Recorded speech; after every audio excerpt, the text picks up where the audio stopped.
Hey, I'm Brian Van, SportbikeTrackYou.com, and today I'm going to show you what I believe to be the 10 best full-face helmets for track days or racing.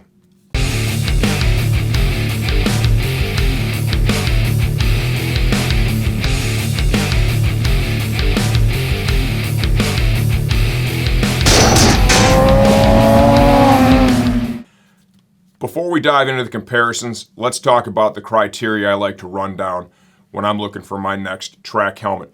The first thing I really want to encourage you to do is set a realistic budget. The reality is when we're on the racetrack, track days or racing, we're going to be pushing our personal boundaries. You want to improve as a rider, you're going to take some risk you'd never take on the street. With that said, there are times you end up having to replace a helmet a lot sooner than you ever planned on.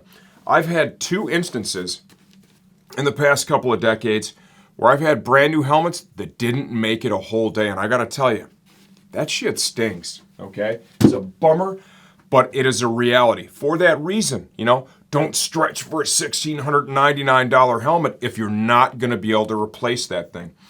What are the other things that are important to me? Number one is fit. The thing has to fit right when you're on the track. The speeds that you're riding at when you're out there, it is critical that that thing is not moving around on your head. Fit dictates safety. It also has a dramatic influence on performance. Use the size chart, take a measurement, and remember, wear the helmet long enough in the house before you ride in it to make sure the fit is going to be appropriate. These helmets are all expensive. If you need to send it back for return or exchange, we need it to come back in absolutely as new, not ridden in condition. Once you ride in the helmet, ownership is forever changed hands, and that is now your helmet. Ventilation for me is also key. You're out there on the track, it's typically a nice day, God willing, right? You're wearing a leather suit, it gets hot. You need enough airflow in that helmet to keep you cool, calm, and collected. The good news is every one of the helmets we're going to show you here today ventilates very well. Some people are sensitive to weight. We're going to break down the individual weights of every one of these helmets on the table so you know which ones are the lightest and which ones are the heaviest. Field of vision is also huge. It needs to be unobstructive in the brow as well as the periphery so you're able to clearly see through the corners, especially when you're in a tuck.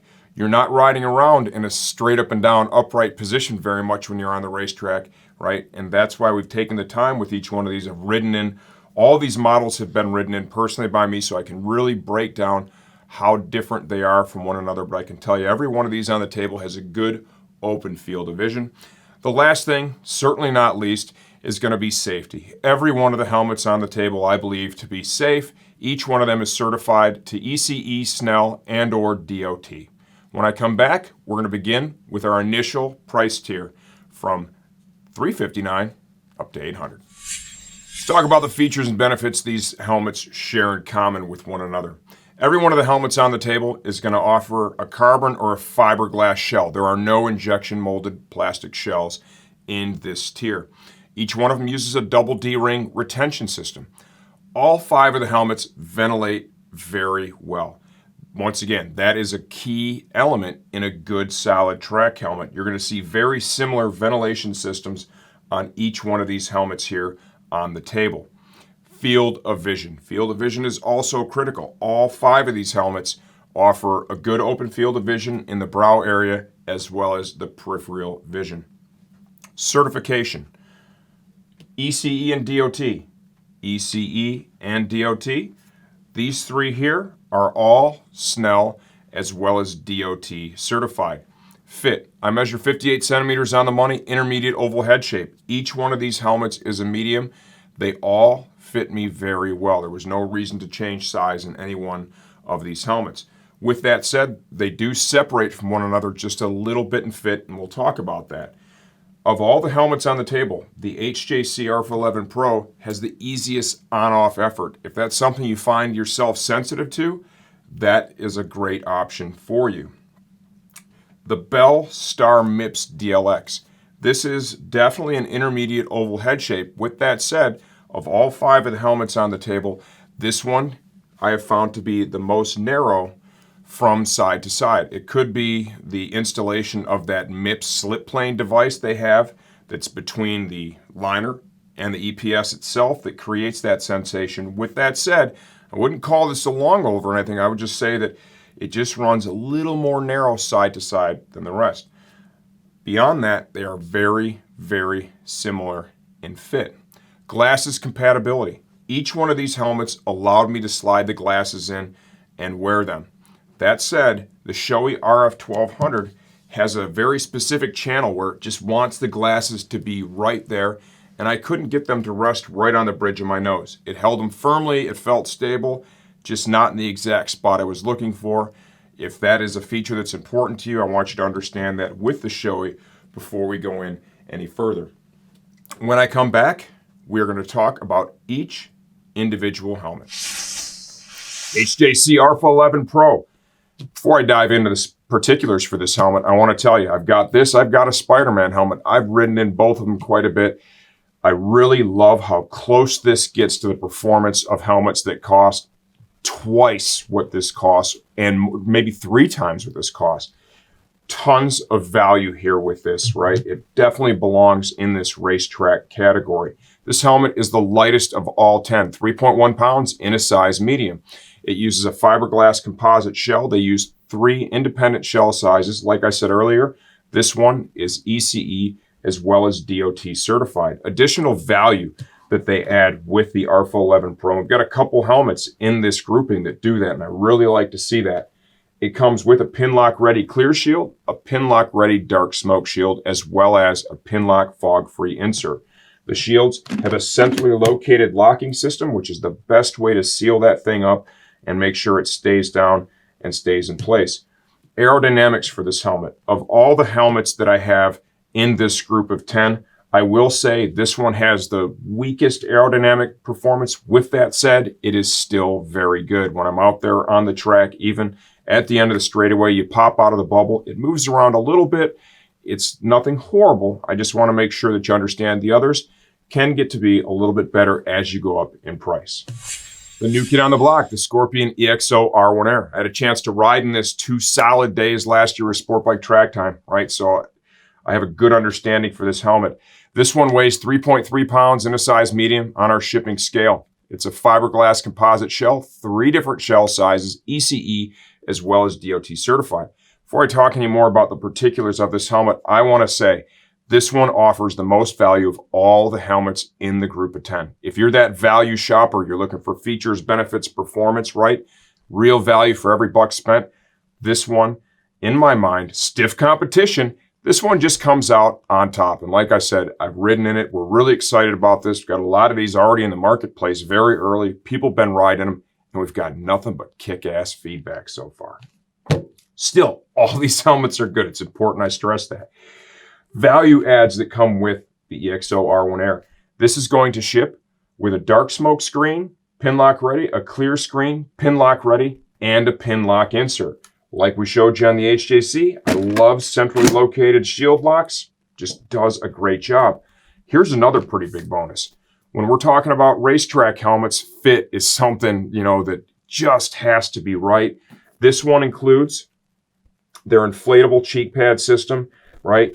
You pump that ball up there, it tightens it all up in the cheek pad region. You can really dial this fit in and get you exactly where you want it. It is the only helmet on the table that offers a fit that you're able to adjust without removing or reinstalling anything. Kick-ass option here in the EXO R1 Air.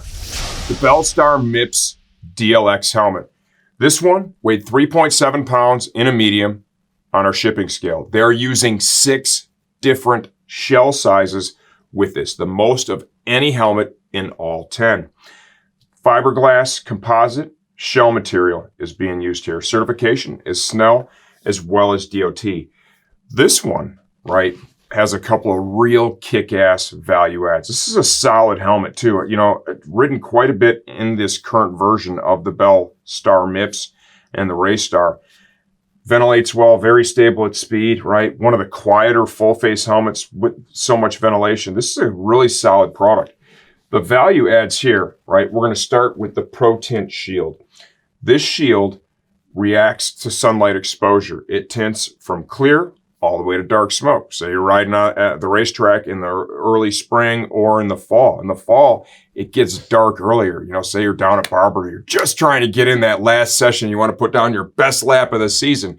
What's nice with this is, as the sun begins to go down, the tint level changes. So you don't have to make any changes. You don't have to throw on a clear visor. You're good to go. Conversely, in the heat of the day, when the sun's shining, it's just going to be tinted to dark smoke and you're good to go. That's $140 some value, and that's included on the helmet. Really dig that. This helmet also includes their MIPS slip plane. I don't know, can you see the yellow shit in there, Caleb? That is basically, think of it as a very thin layer of plastic, right? It's kind of suspended with some rubber bands. It sits right against the EPS, and it's able to just slide around on the EPS. That's in there to help manage energy in the event of an impact, better reduce rotational forces, which can in turn just reduce overall force. I like anything that helps to make the product safer for the rider. If I'm going to knock this helmet anywhere, if you're a little wider side to side, right? This is true intermediate oval, but it's the most narrow side to side of all. I would say, that's something some riders need to watch out for. We do find this fits most people well. The Shoei RF 1200, 3.5 pounds medium on our shipping scale. They're using 4 different shell sizes. It's a fiberglass composite shell material with this, Snell as well as DOT certified. With Shoei, the refinements and the level of quality they offer, that's really where they stand out as compared to all the rest. Once again, we're talking small moves, right? Single digit in percentage difference for sure. But, when you get a Shoei in your hands, you try it on, you wear it, you feel the vents, you feel the action of the shield and how it seals, all those things. Shoei just pulls away that last little bit, right? Amazing quality. Value adds with this. It's going to ship with the clear shield. It includes the pin lock insert. This has emergency release cheek pads, which we do find on all of the helmets that are in this group. If I could say any one thing with Shoei, it's just that next level of quality. Bell Raystar Flex DLX, 3.35 pounds, size medium, shipping scale, 6 individual shell sizes, carbon composite shell materials used, Snell as well as DOT certified. This one has some serious value adds. When you look at this and you look at the Bell Star, you're like, well, that's the same helmet. They look similar. They use the same shield, but that is really where it all stops. The value adds of this one, it has the same Pro Tint shield that I spoke about with the Bell Star. That is absolutely kick-ass. I love that.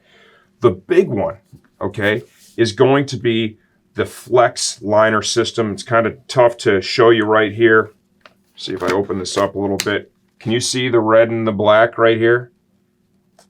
There are 3 independent layers that are used for the EPS of this. You have traditional EPS, which is a one-time yield, and then you have 2 other materials that have a spring effect to it. You're able to depress it, and then it kind of, contracts back. That is meant to manage energy at a higher level, right? Bell came out with this technology a few seasons back in their dirt helmet, moved it into their street helmets, right? Absolutely phenomenal to see that new technology to help enhance the safety of the helmet. That has some fringe benefits too, right? It's better in slow and medium speed as well as high speed wrecks. It helps manage rotational stuff because the 3 independent layers are not glued together, right? They are attached to one another, and there's a degree where they're able to float a little bit. The fit of this helmet is almost adaptive to the shape of your head, right?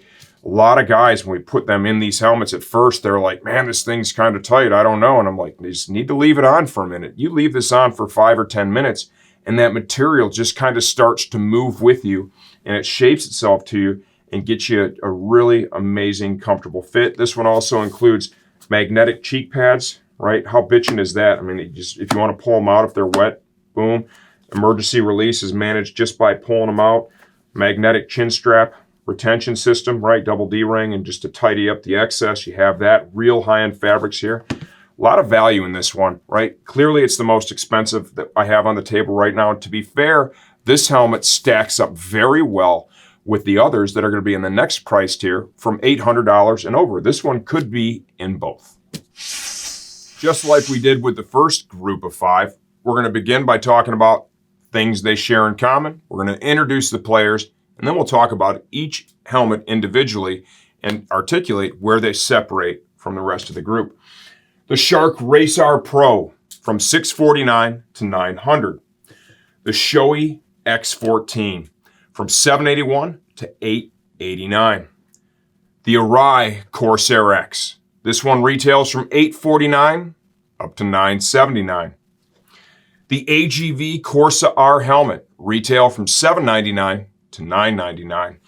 To round it off, the AGV Pista GP This one's from $1399 to $1699. Before I dive into these 5, I just want to make sure that I hit this gong one more time. This Bell Raystar Flex DLX stacks up very well against all 5 helmets that are on this table. It's important that we say that and you guys don't separate that from this group because it absolutely belongs there. I just had to draw a line in the sand with price, and that's why I put it in with the first 5. We're not going to talk about that one more in this group. Just wanted to hit that. All 5 helmets on the table have features and benefits they share in common. Okay, we're going to talk about those first, then I'll circle back and we'll talk about them as an individual and how they separate themselves from the rest of the helmets on the table. All 5 of these helmets are using a carbon or a fiberglass composite shell material, no injection molded plastic helmet shells. Each one of these helmets offers a double D-ring retention system. As we talked about previously, ventilation is a huge feature, right? When you're riding on the racetrack, you need it. Every one of these helmets ventilates, right? Top-notch ventilation. That said, this one is the clear winner. It flows the most air. It does produce a little more noise, but on the Pista GP the vents are always open. There is no on-off switch. You get more actual surface area for the vent. It does come with plugs to plug it off. Next up in ventilation is going to be the Corsa R. These two are very similar with the amount they vent. They're also very unique in the way that they get it done. These guys, both Japanese, of course, have done things to get the air to flow into different areas of the helmet, like Arai onto your temples. Here with the Shoei X14, ventilated cheek pads, some pretty trick stuff to really enhance the experience. And then we have the Shark Race R Pro, which just ventilates very well. All are going to offer an excellent experience. Field of vision, right? This is a really important one too. All of these for me offer an unobstructed field of vision. The most wide open, right, if that's important to you, is going to be found in the Pista GP as well as the Corsair. You can see that when you're looking at these things too, you know. Your brow, a lot of brow is kind of exposed when you have these helmets on. You'll see that in the pictures too as I'm wearing it. Fit and sizing, very important with these. Every one of these offers an intermediate oval head shape. I measure 58 centimeters on the money, intermediate oval. I am wearing a size medium in the Arai, the Shoei, as well as the Shark.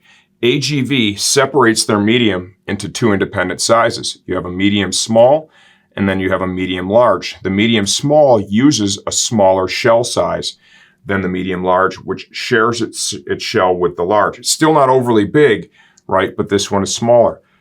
When I initially got a Corsa and rode in it quite a bit, I tried both the medium small and the medium large on. I like a really tight helmet, and I was able to get myself into that medium small. And for that reason, I don't think it runs big. I'm going to say that, and I definitely had to squeeze in a little bit.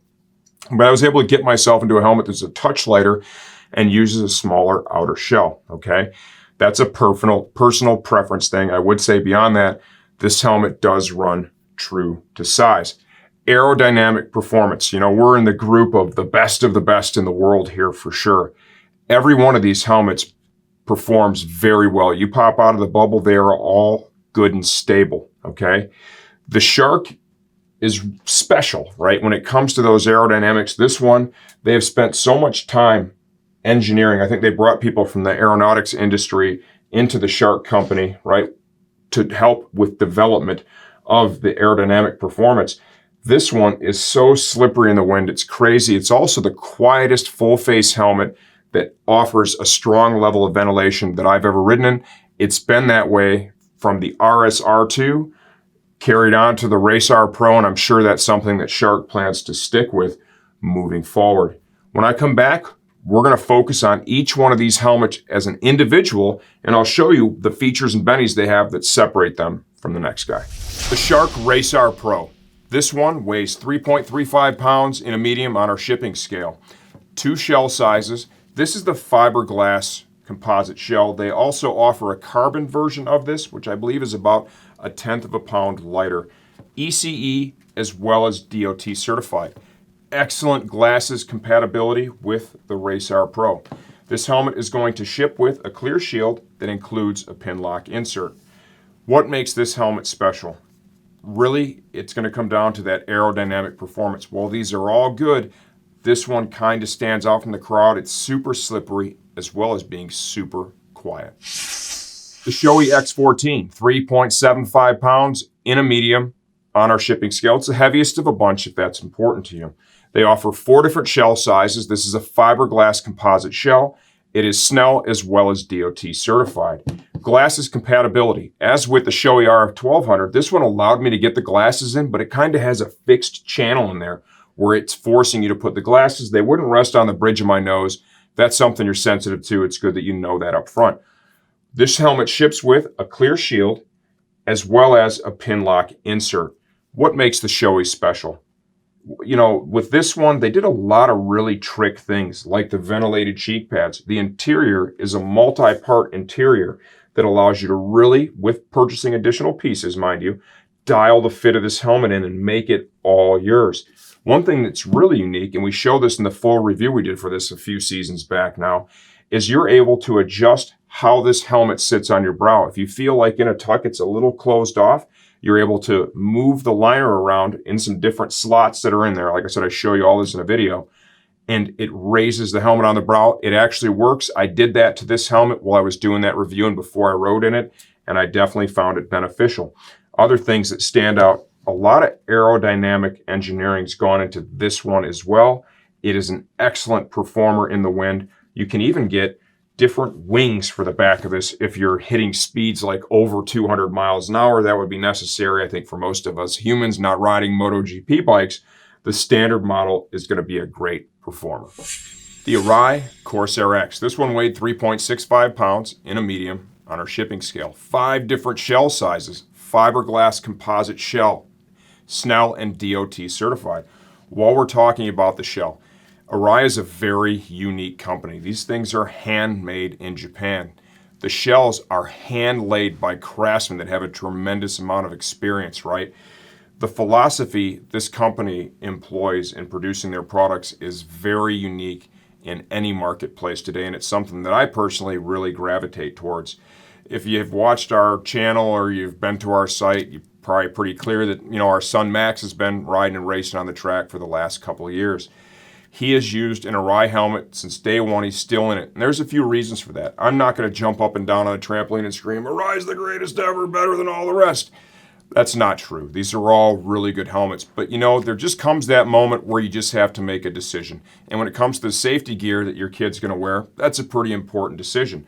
The things that I gravitated towards with the Arai when choosing this for Max, you know, was going to be the philosophy behind it, and also, you know, I do believe, too, that there's some merit to this whole round shape thing. This is something Arai really promotes. These vents that you see on here, they're held on with 2-sided tape. You hit the ground, you know, if they need to yield, they'll actually crack and or tear off, right? The round shape, they believe, yields a stronger shell. Their helmet shell, I have a raw one here. I can turn it sideways and stand 200 pounds on it. No cracking, right? When it's sitting on the ground like this, you stand on top of that, it doesn't make a sound, okay? Cool multi-density EPS is in it, and the round shape, it's strong, so it's good for the really big hits, but also when you're sliding across the pavement, you know, a round object is more likely to slide over imperfections, right, and not grab on something. Say like if you're sliding in the grass, you know, you have a big wing on the back, that could grab out of the grass and initiate a tumble, a transfer energy, change of direction. So, you know, it's just something that made sense to me. And the kid had a good experience, and he has had a good experience riding and unfortunately crashing these things. That's why I chose them. Other things that make it special, value add. It's going to ship with a clear shield that includes a pin lock insert. The shield change on the Arai is a little different than the rest. It takes a little more effort. I want to tell you that stuff up front. Reasonably quiet performance, excellent ventilation experience. Of all the helmets in this group, this one offers the easiest on-off effort. If you're sensitive to that, if you don't dig the whole, me personally, I don't care. Some people really do care. Arai is the best with that. How they do that is all the engineering they put into their cheek pads, and we show this stuff in the reviews, right? You can kind of see how that thing just kind of like springs back. They have all these different materials in here that create a cheek pad that's able to flex out of the way when you pull it over and then flex back and kind of cradle under your jaw. It's really pretty bitchin' stuff. The fit of this helmet is adjustable. There are peel away layers that are on the top pad as well as the cheek pads that allow you to get more room in either one of those areas if you feel that you need it. The AGV Corsa R helmet, 3.4 pounds in a medium on our shipping scale, 4 different shell sizes. This is a fiberglass carbon shell material used here. Certification, ECE as well as DOT. I need to qualify that because I could not find on this helmet an ECE sticker. You got your DOT sticker back here. With that said, you go to their website, everything says ECE. Their literature, everything says ECE. I couldn't find it inside or out, and I just want to point that out. This helmet ships with a clear shield and includes a pin lock insert, like on several of the other models. I really do dig these centrally located shield locks. I think that's just a really good way to do it. I'm not calling the others bad. I just kind of dig the centrally located one. I have a Corsa R. I have a Pista too, but it's autographed by Valentino Rossi, and ain't nobody ever riding in that. That's at my house, sitting on top of a mannequin. I have a Corsa. I rode in it a ton, and I got to tell you, I really enjoyed the experience riding in that helmet. It really felt like that pure racing helmet. Like I told you guys, I actually shoehorned myself into the medium small when I really should be in the medium large per the size chart. She starts off pretty snug, but it breaks in nice and has a very small outer profile. Flows a metric shit ton of air. Not quite as much as that one's going to. I'm just employing common sense there to say that because I haven't ridden in it. But there are no vent switches on it, so there's just more surface area available for the ventilation. And that field of vision is something that any rider can appreciate. It's just the most wide open of all of them. They're all good, none of these obstructed, but that last little bit for some people, that can really make a difference. And that is where, this one really shines. Airflow, aerodynamic performance, and massive field of vision.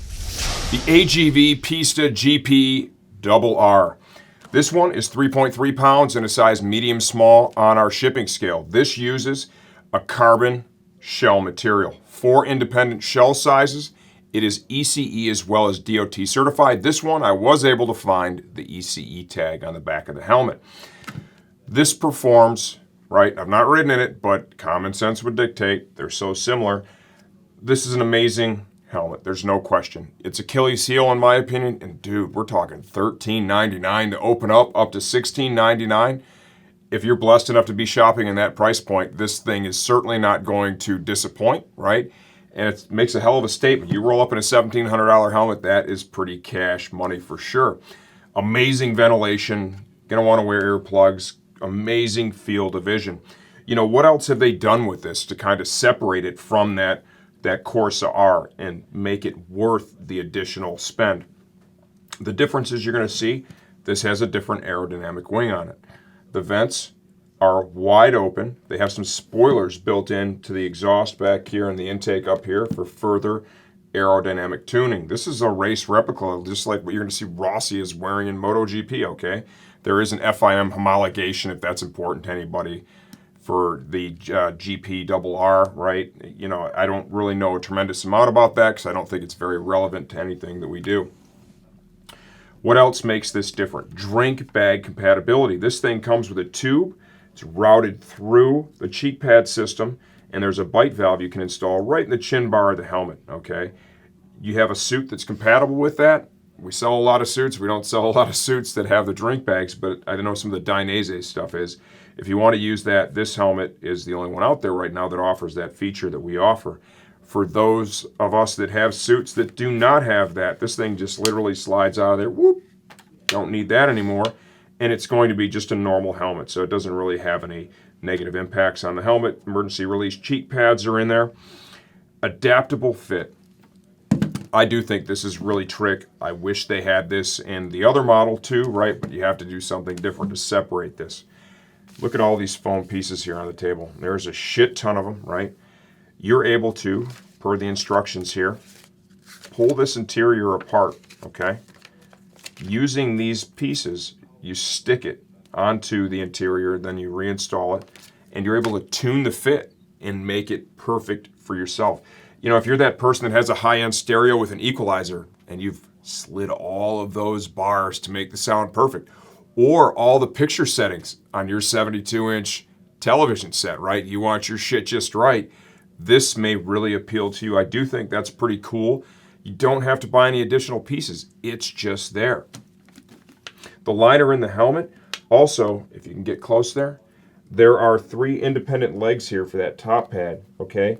They Velcro to the crown liner, and what you're able to do is, using those index marks, kind of rotate that around to once again, you know, adapt that fit and make it perfect for you. That's a bitchin' feature. It comes at one hell of a price tag, but end of the day, it's a badass helmet. There is a feature I forgot to mention with the Corsa R too. I want to plug it real quick. The top pad for the Corsa R is reversible. One side, the side that it comes installed facing you from the factory, is going to be moisture wicking, meant for when it's hot outside. The other side is intended for use when it's colder to keep you warmer. I haven't used it to qualify it right. I don't know how interesting it really would be to me, but I do feel that that is pretty neat. So to bring this all home, right? All these videos, boy, did they take some effort to put together. I got a tremendous amount of time invested in this, and I hope you guys find this beneficial, especially in this race, you know, / track day category. If there's anything I didn't cover, any specific questions you have, I've ridden in everything here, right? Except for the Pista, but I've ridden in the Corsa a whole bunch. I would say there's nobody better equipped to answer your specific questions, and I really want to make sure we're doing everything we can to help you guys have a great experience if you're going to invest this kind of money in your next helmet purchase from STG.